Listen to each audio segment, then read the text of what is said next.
Red and orange smoke are types of visual distress signals that are required on most vessels, and the colors are recognized as an emergency signal.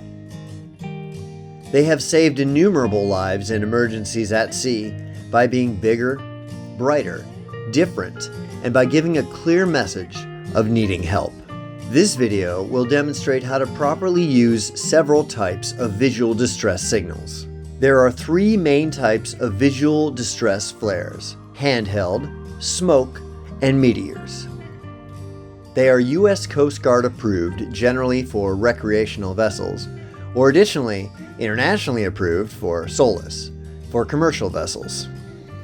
Non-SOLAS flares have a U.S. Coast Guard approval number of 160.037, while SOLAS approved flares have an approval number of 160.136.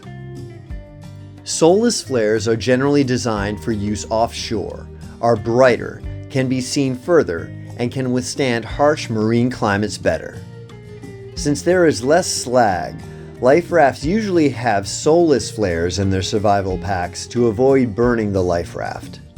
SOLAS flares can burn about 30 times brighter than non-SOLAS flares, but they burn out faster. Treat all flares the same as you would a firearm. Be aware of where you are pointing the flare and of the dripping red-hot slag and sparks that some flares emit. Flares have expiration dates. Out-of-date flares are a disposal problem.